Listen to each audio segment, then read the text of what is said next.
Oi, gente, tudo bem? Hoje eu vou compartilhar com vocês um pouco da minha leitura sobre o livro Lolita, de Vladimir Nabokov. Não sai daí, hein?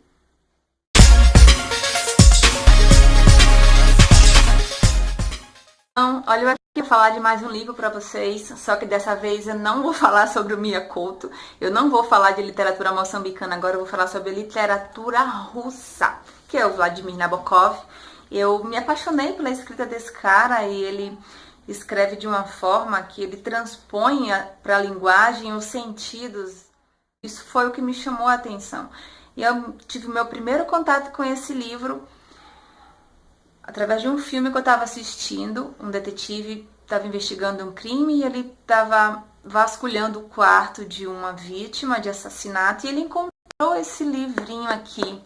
Ele leu o primeiro parágrafo desse bendito material e foi o que fez eu ficar louca para ler. Olha só o meu primeiro contato com ele foi com esse parágrafo e olha só o que ele diz. Lolita, luz da minha vida, labareda em minha carne, minha alma, minha lama, Lolita. A ponta da língua descendo em 3 saltos pelo céu da boca para tropeçar de leve no terceiro contra os dentes. Lolita. Pela manhã ela era Lô, não mais que Lô, com seu 1,47 m de altura e calçando uma única meia soquete. Era Lola ao vestir os jeans esbotados. Era Dolly na escola. Era Dolores sobre a linha pontilhada. Mas em meus braços sempre foi Lolita. A leitura desse parágrafo e a cara de espanto do detetive quando leu já me fez ficar bem doidinha pra ler. Então eu fui atrás do livro, eu li, eu adorei, me apaixonei. Eu tô aqui falando dele um pouquinho pra vocês. Então, eu tô olhando pra baixo em alguns momentos, mas é porque eu tô com o meu roteiro aqui, tá? Eu não tem nada me distraindo, eu não tô fazendo nenhum tipo de presepada aqui. Então, esse livro ele é narrado em primeira pessoa.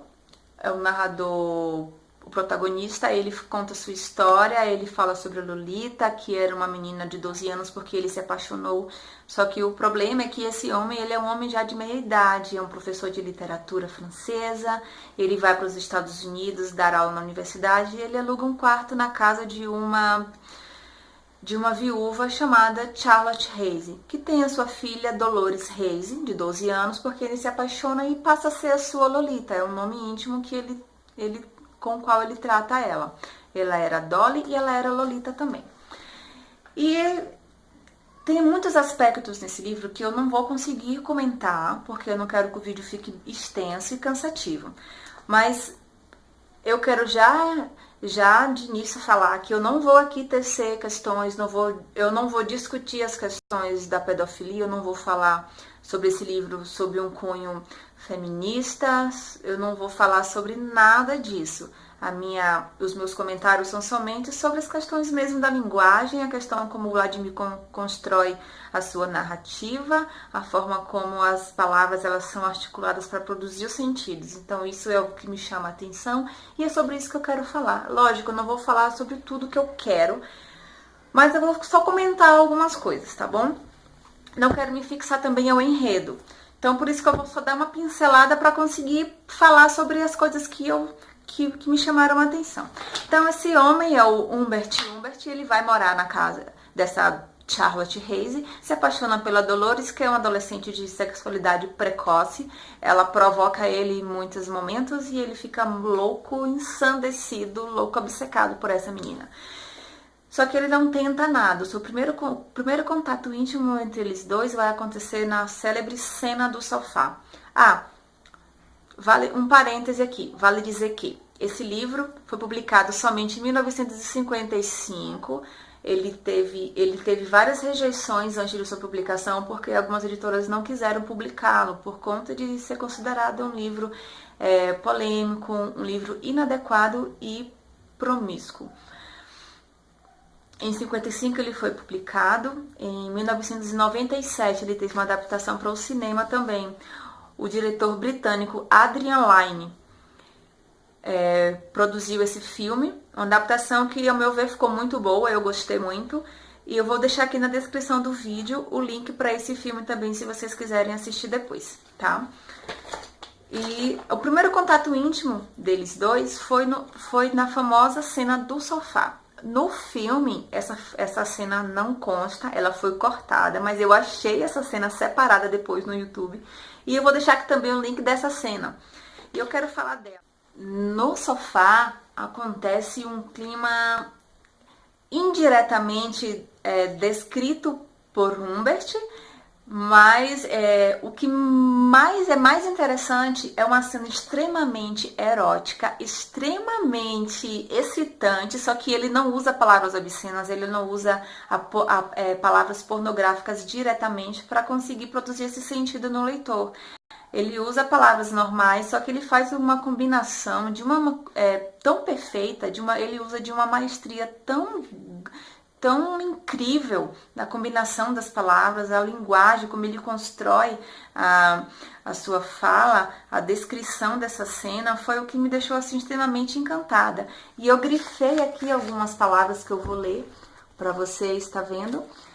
São algumas palavras assim que eu vou ler essas palavras de forma separada, mais uma atrás da outra, para vocês conseguirem perceber essa potência verbal que ele utiliza, ao mesmo tempo para transferir para o leitor a sensação daquela potência que está de sensações e de transformações. A gente consegue sentir aquela cadência de sensações que vão acontecendo no corpo do Humbert, enquanto a Lolita ela vai seduzindo ele com os seus movimentos ali, meio pretensiosos, meio camuflados, mas o que acontece na verdade é uma tensão sexual que vai aumentando, o corpo dele vai se excitando e conforme a leitura dessa parte a gente sente essa tensão no corpo dele. Então, mesmo sem ele usar a palavra excitação, pênis ereto, eu consigo perceber o momento em que ele está tendo uma ereção até o momento em que ele está conseguindo, até o momento em que ele atinge o orgasmo. Então eu vou ler só as palavras que ele aplica, uma potência verbal, que ao mesmo tempo o leitor sente a potência de sensações no corpo dele, no corpo do Humbert. Olha só, meu coração batia como um tambor, apoderou-se da maçã, movimento veloz e deu-lhe uma mordida, arrancou de minhas mãos, folheou com violência, esfregou impacientemente. Lolita se jogou, agarrei o seu pulso. A revista caiu ao chão como uma ave assustada, deixou-se tombar. Excitação que beira a insanidade, astúcia dos loucos, maníaca determinação, fricção mágica, devorando sua fruta, ferocidade amordaçada e prestes a explodir dentro de mim. Demolida maçã, formigamento incandescente, doçura ardente, convulsão final, minha boca gemente. Eu comprimia contra a sua nádega à esquerda os últimos espasmos do mais longo êxtase que qualquer homem ou monstro jamais conheceu. Então, só lendo essas palavras que eu separei aqui, que eu grifei, dá para perceber essa potência sexual nas imagens. São imagens que nos transpõem para toda aquela movimentação de sangue, aqueles fluxos sanguíneos no corpo dele, as suas excitações. A gente consegue sentir isso acontecendo, chegando no seu clímax e depois chegando ao seu estado de repouso. E tem uma coisa bem interessante também. Ele divide o livro, é dividido em duas partes. A primeira parte vai do momento em que ele chega na casa da Charlotte e ele aluga o quarto, ele se apaixona pela Lolita, eles têm esse primeiro contato íntimo no sofá. No verão, a Charlotte manda a Lolita para um acampamento de verão, e é nesse tempo aí, nessa ausência da Lolita, que a Charlotte descobre os diários dele, nos quais ele escreve sobre a Lolita, seus desejos íntimos, a sua paixão secreta. E eles brigam, ela fica totalmente descontrolada, atravessa a rua para entregar uma carta no correio, contando a amigo o que aconteceu, e ela é atropelada e morre. E ele vai buscar a Lolita no acampamento, vai viajar com ela, e é no final dessa primeira parte do livro que ele conta para ela que a mãe dela tá morta. Só que, antes disso, eu quero falar uma coisa. Em toda essa primeira parte, ele estabelece, o Humbert, que é o narrador, em primeira pessoa, ele estabelece com o leitor um contato. Então, ele sempre está se referindo ao leitor como senhores e senhoras do júri, caro júri, senhores do júri, prezado júri. Então, ele se retrata a mim como um júri. E nesse traço aí, para mim, ele já é um narrador não confiável, porque a primeira sensação que eu tive em todas as vezes que ele fica me chamando de prezado senhora do júri, é que já me traz à memória a questão do ambiente no qual existe um júri, que é um julgamento, é um tribunal. Então, para mim, eu já comecei a pensar, esse cara deve estar contando essa vida criminosa dele de uma cadeia. Ele deve estar preso, ou ele está fugindo da polícia, ou ele sabe que será preso um dia. Então, isso já começou a me deixar meio que pé atrás com ele. E a forma como ele fala, senhor e senhora do júri, como se ele, sempre que ele vai contar algo que ele fez, me parece que ele está querendo se justificar ou convencer o júri de que tudo que ele fez era passível de uma explicação, como se esse relato dele, essa narração dele, fosse a defesa dele construída por ele mesmo. Outro passo bem interessante é quando ele conta, depois que ele conta a Lolita que a mãe dela morreu. Ele só conta depois que ele consegue transar com ela, depois que ele pega ela no acampamento, ele vai fazer uma série, inicia uma rota que será uma série de viagens que eles farão pelos Estados Unidos, e ele consegue transar com ela porque ela conta pra ele que perdeu a virgindade lá no acampamento de verão. Então ele já se sente no direito de usufruir daquele corpo. E só depois disso que ele conta pra ela que a mãe dela morreu. E bem interessante é que essa morte da mãe dela é um divisor de águas aqui no livro, porque em termos de estrutura eu falo, porque 2 aspectos me chamaram a atenção. 3, na verdade. O primeiro, a partir dessa primeira parte, já entrando na segunda, ele já trata o leitor não mais como senhor ou senhora do júri. Ele já trata o leitor como meu leitor, caro leitor. Ele já traz o leitor mais para perto dele, quebra aquela formalidade, aquela distância, porque o que me parece, aqui ele começa ele sacramenta para mim a sua posição de narrador não confiável. Ele me trouxe para perto dele como se já estivesse justificado o fato de ele ter tido o direito de transar com a Lolita, porque não foi ele. Não fui eu quem tirei a virgindade dela, então agora eu já posso transar com ela. Alguém já abriu a porteira para mim, então agora eu já posso passar livremente. Então a partir do momento ele já traz o leitor mais uma posição mais próxima dele. E outra coisa, segunda coisa, olha como ele constrói, ó. Aqui eu vou deixar, eu não sei se vocês conseguem ver. Aqui é quando ele fala para Lolita que a mãe dela morreu. Eu respondi, sua mãe morreu. Termina um capítulo falando com a palavra morreu, com a expressão que indica morte.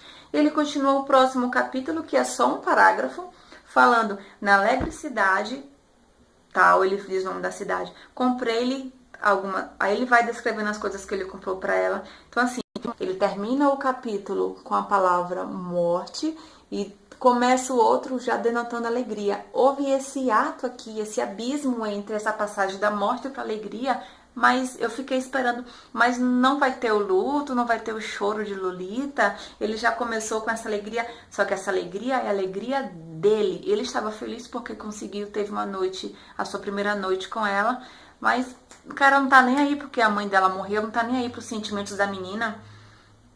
E já no finalzinho desse parágrafo aqui, que é o último capítulo dessa primeira parte, ele diz, no hotel, foi o próximo hotel em que eles se hospedaram, no hotel ficamos em quartos separados, mas no meio da noite ela entrou soluçando no meu e fizemos a coisa muito suavemente. Vocês compreendem? Falando pro leitor. Ela não tinha mesmo para onde ir. Olha só. Isso aqui diz muito, essa frase, ela não tinha mesmo para onde ir. Diz muito sobre ele, diz muito sobre a Lolita, e diz muito também, quando ele emprega, vocês compreendem, ele está se referindo ao leitor. Ele não se coloca mais na posição de réu, quando ele para de chamar aqui o leitor de júri, ele suprime essa expressão, e é como se ele se colocasse agora numa posição de simplesmente cumpridor do destino de sua vida com a de Lolita, porque quando ele diz ela não tinha mesmo para onde ir, ele está assumindo e tentando fazer o leitor se convencer de que realmente não tem mais para onde ela ir, ela não tem mãe, só resta ela ficar com ele. Então agora ela é extremamente sua propriedade. Ela é dele agora. Então o que resta a ela é seguir a vida ao lado dele. Para ele isso caiu como uma luva, ele adorou esse desfecho. Só que daqui para frente o leitor não é mais júri, o leitor é o leitor. Então, na segunda parte, eles já empreenderam uma viagem pelos Estados Unidos. Eles passam um ano viajando, se hospedando em vários motéis. Só que a partir daqui, o sexo de Lolita com ele não é mais espontâneo. Toda a manifestação sexual dela para com ele não é mais espontânea como foi na primeira parte. Agora, é uma menina totalmente infeliz, totalmente... Ela começa a viver uma vida sem propósitos, ela chora todas as noites. Algo muito, muito expressivo para mim é o choro dela. Só que sempre contado por ele.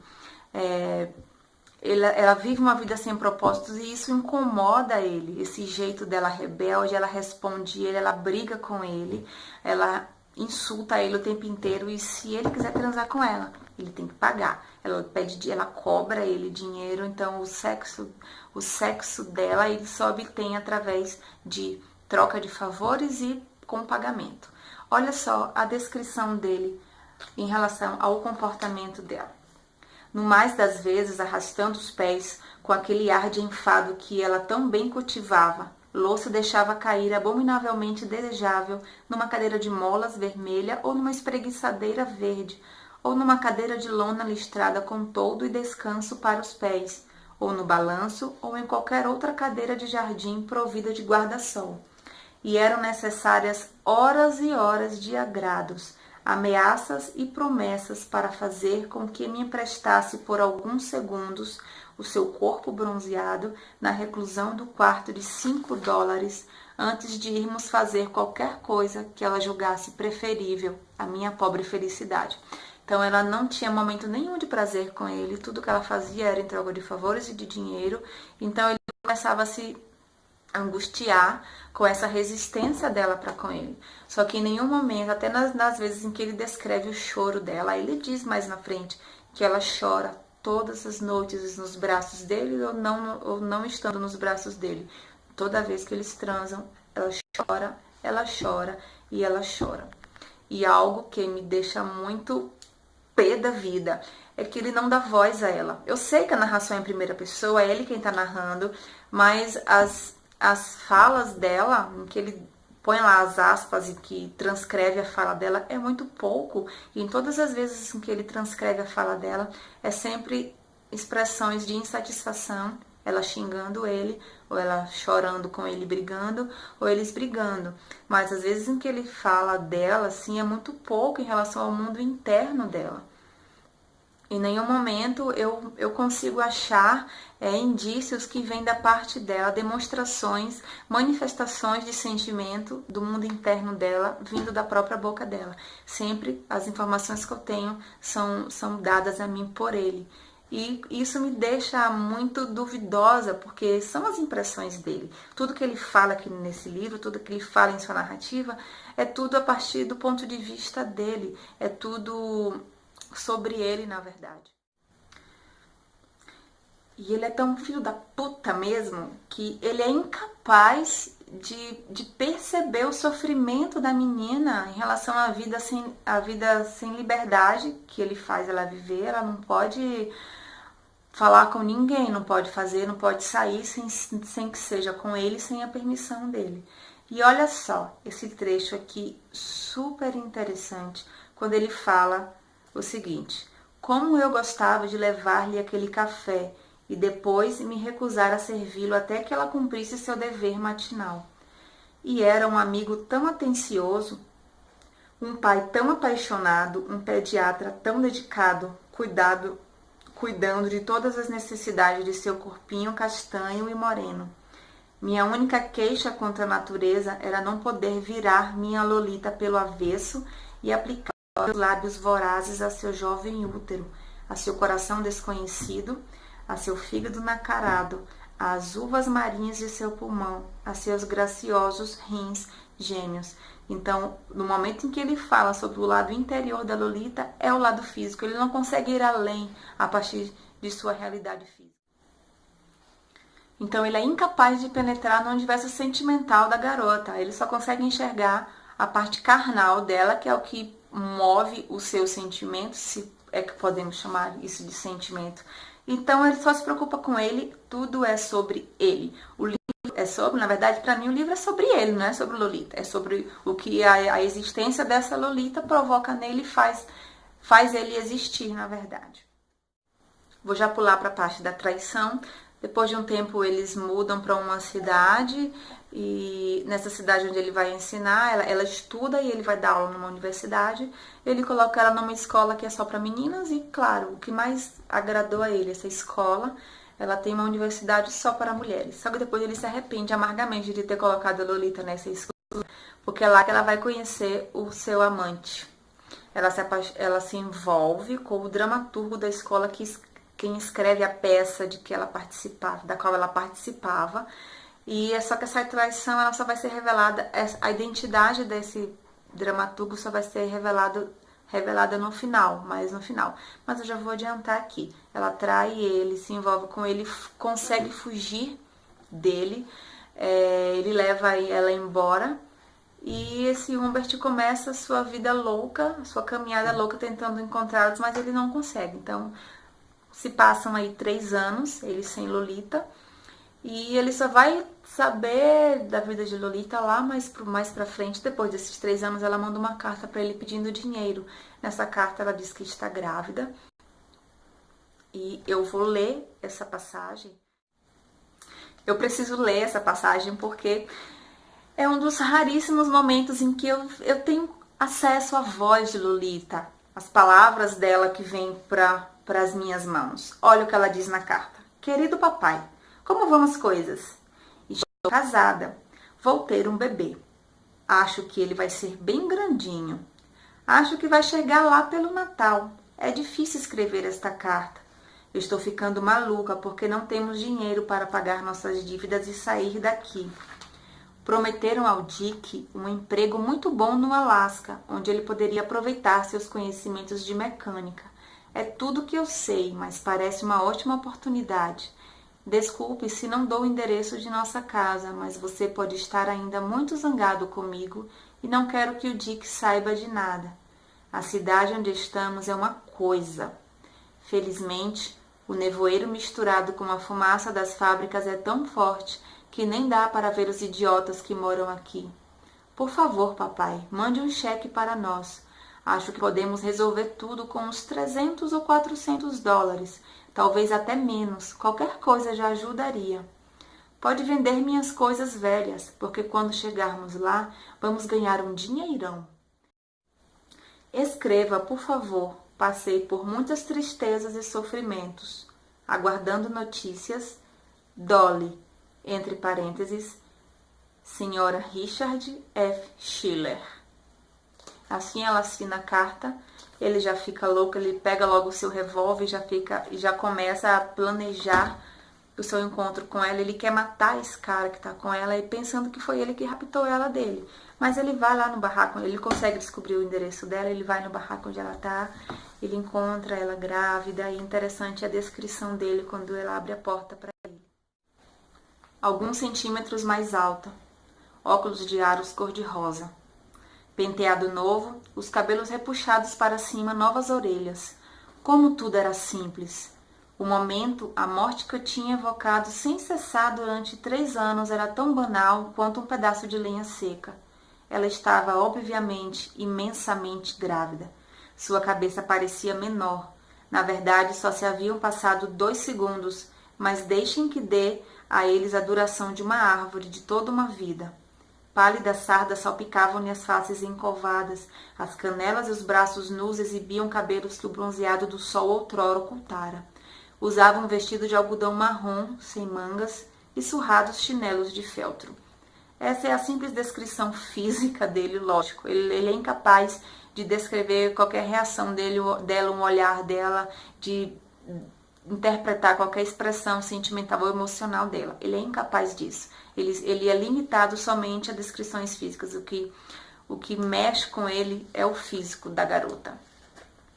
Então ele entra, ele conhece o esposo dela, ela explica, ele ela explica que não foi ele que raptou ela quando estava com ele, mas ele insiste em saber quem foi, e ela conta que foi aquele dramaturgo lá da escola, que ela se envolveu com ele e ele levou ela embora.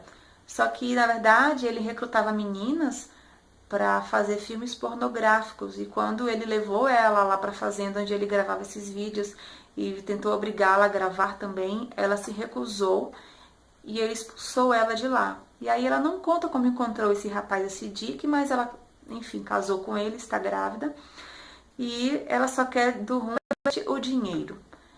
Ele implora para ela voltar para ele, a viver com ele, mas ela não quer, ela nega. Então ele fica totalmente desorientado, ele dá a ela o dinheiro que ele levou e ele vai embora, pega o seu revólver e vai embora e vai atrás do Clay Cute para matar esse cara, esse dramaturgo. Ele encontra o cara, ele mata o cara e ele é preso por causa disso. Então ele está escrevendo esse livro a partir da prisão.